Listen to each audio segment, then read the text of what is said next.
Күн астындағы күнікей қыз. Бұрынғы өткен заманда бір жесір кемпір болыпты. Бұл кемпірдің перзент дегенде жалғыз баласы, мал дегенде 10 шақты ешкісі болыпты. Бала ешкілерін бағып жүреді. Бір күндері ешкілерін далада жайып жүріп, бір топ киікті көреді. Оның ішінде бір алтын мүйізді киік бар екен. Бала бұл киікті күнде көріп жүріп, бір күндері шешесіне келіп, далада бір топ киік көрдім. Ішінде алтын мүйізді бір шұбар киік бар.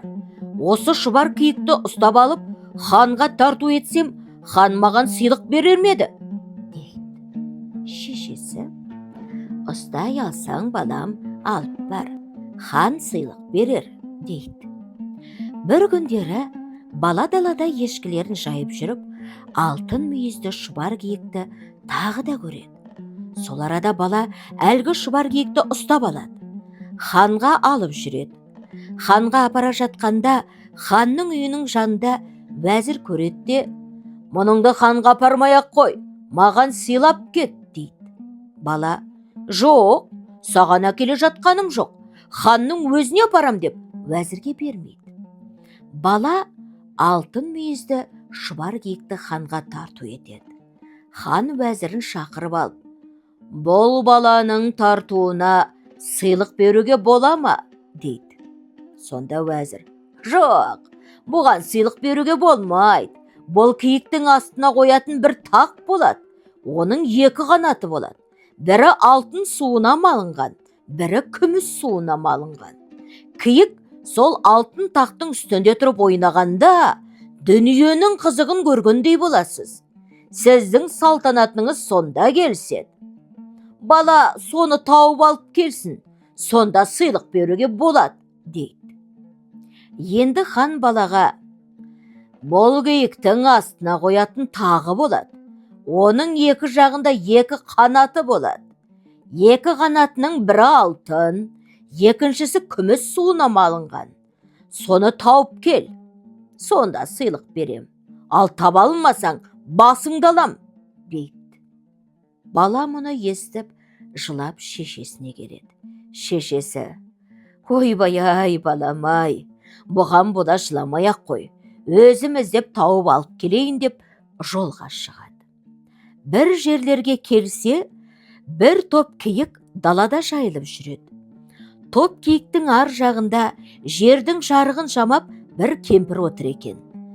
Бұған келген жұмысының мәнін айтады. Сонда жер жамап отырған кемпір: Мысыр шаһарының бер жағында бір шаһар бар.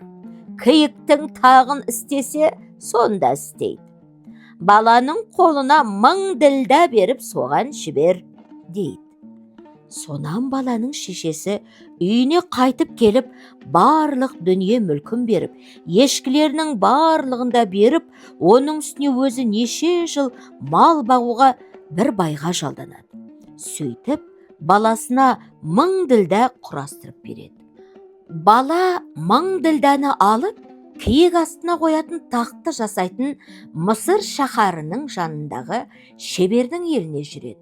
Сөйтіп баласына 1000 ділда құрастырып береді. Бала 1000 ділданы алып, киік астына қоятын тақты жасайтын Мысыр шаһарының жанындағы шебердің еліне жүреді. Бала бірнеше күн жол жүріп, шеберге келіп, киік астына төсейтін тақты істеуге келгенін айтады. Сонда шебер: 1000 ділда берсең, мен істей алам, дейді. Сонымен 1000 ділдасын шеберге беріп, киік астына қоятын тақты істетіп алып, бала үйіне қайтады. Келе жатса, жолында бір үлкен бәйтерек тұр екен. Біріншісінің жанында алтын, екіншісінің жанында күміс құдық бар. Бала сол арада алып келе жатқан тақтың бір қанатын алтын құдыққа, екінші қанатын күміс құдыққа малып алады. Бала тақты алып үйіне келеді. Ертеңіне ханға алып барады. Айтқанындай тақты баяғы алтын мүйізді шұбар киіктің астына қойғанда, киік ойнап, сән салтанатын келтіріп тұрады. Хан уәзірін шақырып алып ақылдасады: мұнысына енді сыйлық беруге бола ма? Деп сұрайды. Сонда уәзір: жоқ, тақсыр, мұнысына да әлі сыйлық беруге болмайды. Енді пәлендей жер астында өскен бір сұлу алтын ағаш бар. Соны әкеліп сіздің есігіңіздің алдына орнатса, сән салтанатыңыз мұнан әрі келсер еді. Бала соны тауып алып келсін, есік алдына орнатсын. Сол уақытта сыйлық беруге болады, дейді уәзір. Енді хан: сол жердің астында өскен алтын ағашты әкеліп, менің есігімнің нақ алдына орнат, сонда сыйлық берем, дейді. Бала тағы да алтын ағашты іздеп кетеді. Бірнеше күн жол жүріп, бір жерлерге келсе, алдынан бір ақсақалды шал шығады. Бала өзінің іздеп келе жатқан жұмысының мән жайын әлгі шалға айтады. Шал: осы бетіңмен жүре бер. Бір жерлерге барғанда биік тауларға кездесесің. Таудың бауырынан бір қоян қашар. Сен сол қоянды қуа бер. Ал қоян барып бір жердің үңгіріне кірер. Сонда сол жақтағы үңгірге кірер. Сен оң жақтағы үңгірге кір. Сонда 40 ұрыға кездесерсің. Олар сені өлтіреміздер. Сонда сен: мен әп-сәттің ішінде ет пісіре аламын де. Сол уақытта 40 ұры саған ет пісіртіп қарап тұрар. Сен етті қазанға салып, мына кездікпен түртіп қалсаң, ет өзінен өзі пісіп шығады деп шал балаға бір күміс сапты кездік береді.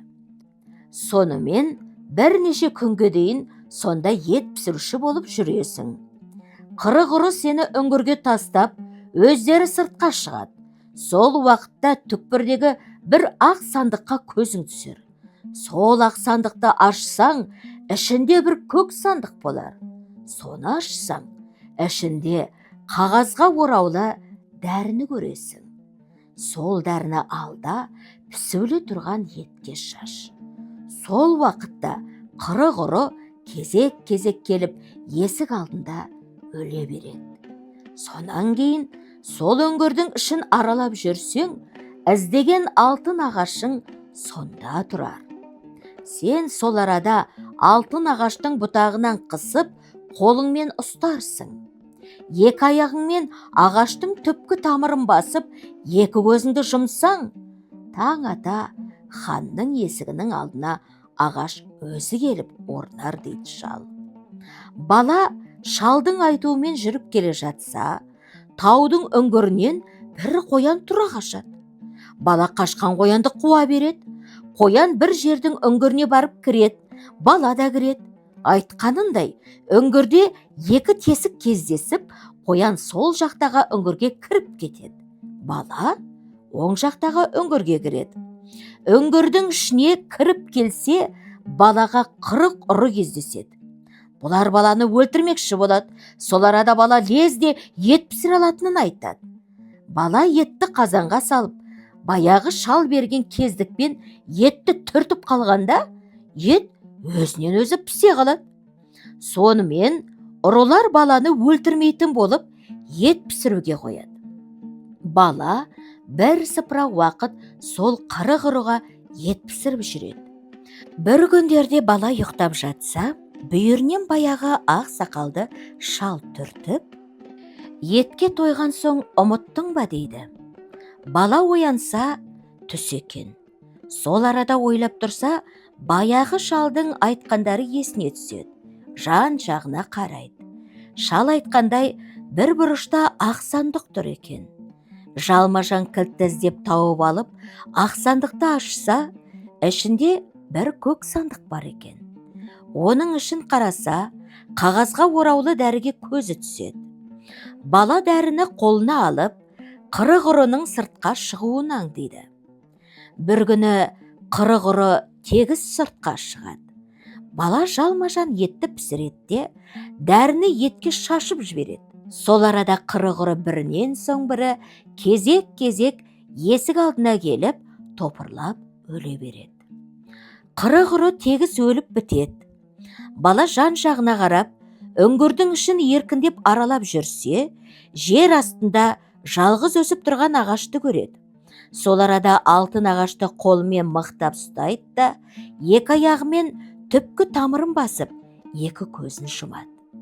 Бала көзін ашып қараса, таң сарғайып атқан алтын ағаштың хан есігінің алдында тұрғанын бірақ көреді. Таңертең хан уәзірлерімен алтын ағашты көреді. Бұрынғы ма, ханның салтанаты тіпті артып кетеді. Алтын қанатты тақтың үстінде алтын мүйізді шұбар киік ойнап тұрады. Мұны көріп хан балаға риза болып, сыйлық беруге барлық уәзірлерін шақырып алып ақылдасады. Баланың бүйтіп бақытты артқанын көре алмай, уәзірлері күндейді. Сонда уәзірлері жиылып ақылдасады. Ханға айтып, бұл баланы тағы да бір келмейтін жерге жұмсайық. Бәлендей алыста күн астындағы күнікей қызды тапсын. Мұны болса да таба алмай өледі. Оны іздеп барушылардың өлмей қайтқаны жоқ. Баланы сонда жіберейік дейді. Хан уәзірлерімен ақылдасады. Қане, балаға қандай сыйлық береміз дейді. Сонда баяғы уәзірі тұрып, тақсыр, сіз өзіңіз болсаңыз қартайдыңыз. Сізде перзент деген жоқ. Біздің ойымызша, қартайған шағыңызда сізге серікке жарайтын бәлендей жерде күн астында күнікей деген қыз бар. Бұл бала сол қызды тауып алып келсін, сонда мықтап тұрып сыйлық беруіңізге болады дейді. Хан тағы да балаға, сол күн астындағы күнікей қызды тауып алып кел, сыйлықты сонда беремін дейді. Бала күнікей қызды іздеп кетеді. Бірнеше күн жүріп келе жатса, алдынан екі алақанына екі тауды салып жүрген бір дәу кездеседі. Бала бұл дәуден жөн сұрайды. Сонда дәу, күн астындағы күнікей қызды іздеп бара жатқан бала, сен болсаң, мен жолдас болғалы жүрмін дейді. Иә, сол баламын дейді. Сонымен екеуі жолдас болып келе жатып, бір тыңшыға кез болады. Бұл да балаға жолдас болып береді. Тағы да жүріп келе жатса, алдынан екі көлдің суын екі ұртына ұрттап жүрген бір дәу кез болады. Бала жөн сұрайды. Екі көлдің суын екі ұртына ұрттаушы, күн астындағы күнікейді іздеп жүрген балаға жолдас болғалы жүрмін дейді. Сонда бала, ендеше мен сол бала боламын дейді. Сонымен бұл да үшеуіне қосылып, төртеуі жолдас болып жүре береді. Келе жатса, екі аяғында екі батпан тас байлап алып, ойдан қырға, қырдан ойға жүгіріп жүрген желаяққа кез болады. Бала жөн сұрайды. Желаяқ, мен күн астындағы күнікей қызды іздеп бара жатқан балаға жолдас болғалы жүрмін дейді. Бала, ендеше сол бала мен болам дейді. Сонымен бесеуі жолдас болып келе жатса, бір шұңқырдан көп балалармен тұрмысып шыға алмай жатқан бір құмырсқаны көреді. Бала құмырсқаны балалармен шұңқырдан шығарып жібереді. Сонда құмырсқа балаға риза болып, сендер мені шұңқырдан шығарып жібердіңдер. Осы жақсылықтарыңды мен де алдарыңа қайтарармын. Мен мына бір қанатымды жұлып берейін. Керек болған кезде тұтатсаң, дайын болам деп қанатын жұлып береді. Бұлар күн астындағы күнікей қызды іздеп жүріп кетеді. Күн астындағы күнікей қыз от тауының ар жағында тұратын бір ханның қызы екен. Ол ханның бір үлкен көктөбет иті бар екен. Сол ит күн астындағы күнікей қызға келе жатқан адам болса, соның дыбысын сезіп, 100 шақырым жерден алдынан шығады екен. Қандай батыр, мықты адамдар болса да, көктөбет ит барлығын жалғыз өзі қиратып салады екен. Қызды іздеп барған адам сау қайтпайтын болған көрінеді. Мұны білген көп адамдар көктөбеттен қорқып қызға бара алмайды екен. Баланың жолдастарымен келе жатқанын ит 100 шақырымнан біліп, алдарынан шығады. Бір мезгілде көктөбет арсылдап, жер дүниенің шаңын боратып келе жатыр екен. Баяғы тау көтерген дәу қолындағы бір тауын итке жіберіп кеп қалғанда, Көктөбет иттің төбесінен шай түскендей болып, ит таудың астында сеспей қатады. Итті таумен бастырып, өлтіріп тастап, бұлар тағы да жүріп кетеді. Бір уақытта бұлар күн астындағы күнікей қыздың үйіне жетеді. Хан бұлардан жөн сұрайды. Сонда бұлар: осы жақтағы күн астындағы күнікей қызды іздеп келеміз. Іздеп келуші мына отырған бала, біз жанында ерген жолдастарымыз дейді. Сонда хан: жолдарыңда бір көк ит кездесті ме? деп сұрайды. Бұлар: жолда бір күшікке кездесіп едік, біздің лақтырған кесегіміздің астында үні өшіп өліп қалды дейді. Хан бұлардың күшіне қайран қалып отырады. Хан ертеңіне ел жұртын жиып, балуан күрестіреді. Осы топта кімде-кім күресіп, жығып, көші атса, қызымды соған беремін дейді. Ханның елі жағынан бір өгіз балуан шығады. Бала жағынан екі қолына екі тау ұстап жүруші дәу шығады. Екі балуан күресіп, дәу жығып кетеді. Бірақ хан сөзінен танып, бұл жолы қызым бермей, енді жаяу бәйгеден озып келгенге беремін дейді. Мынау жарысқа ханның елінен бір жүйрік мыстан кемпір шығады. Мыстан кемпір қолына екі шыны сиқырлы су ұстап шығады да, жолда желаяққа ішкізіп, өзі жүріп кетеді. Бала тыңшыға айтады: кім алда келе жатыр екен, соны тыңдашы дейді. Тыңшы тұра қалып тыңдап: кемпірдің дыбысы білінеді, желаяқтың дыбысы білінбейді дейді. Бала сол арада баяғы қолындағы кездікті ұстап ет, ұйықтап жатқан желаяқ дыбыс беріп оянады.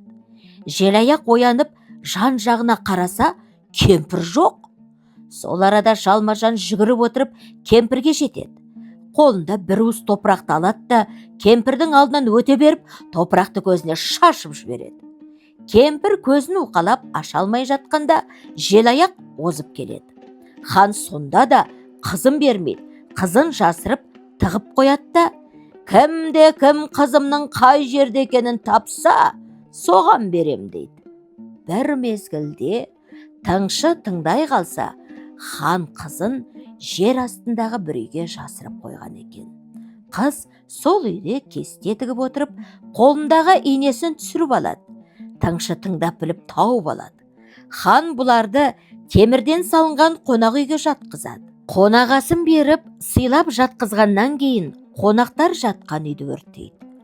Бұлар түн ортасында оянып кетсе, үй өртеніп бара жатыр екен.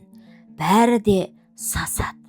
Сол жерде көл ұрттаушы дәу ортындағы бір көлдің суын бір күп тастап, өртті сөндіреді. Бұлар тып-тыныш ұйықтап жатыр екен. Хан тағы да ойланып, бір амалын табады. Ертеңіне 40 қызды бір түсті киіндіріп қатарлап қояды. Қараса, бәрінің киген киімдерінің түсі бір. Ешкім тани алмайды. Бала сол уақытта баяғы құмырсқаның қанатын тұтатып жібергенде, құмырсқа келіп, 40 қыз ішіндегі күн астындағы күнікей қыздың алдынан шығады. Бала күн астындағы күнікей қызды таниды. Сонымен ханның басқа істейтін амалы қалмайды. Хан амалы таусылып, ақыры күн астындағы күнікей қызды балаға береді. Күн астындағы күнікей қызды алып, бұлар еліне қайтады. Баяғы ерген жолдастары баламен қоштасып, жолда қалып отырады. Бір жерлерге келгенде тыңшы қалады. Тағы бір тауға келгенде баяғы тау көтеруші дәу қалады. Бір көлдің жанына келгенде баяғы екі көлдің суын ұрттаушы қалады. Бір жерлерге келгенде желаяқ қалады. Бала келе жатып бастан аяқ өзінің басынан кешірген оқиғаларын қызға түгелімен баян етеді. Оны ханға баратынын айтады. Қыз оқымысты, сиқыршы екен. Баланың ерлігіне сүйсініп, әбден сүйеді. Бір сыпыра жер жүрген соң қыз: ханның еліне жетуге қанша жер қалды деп сұрайды.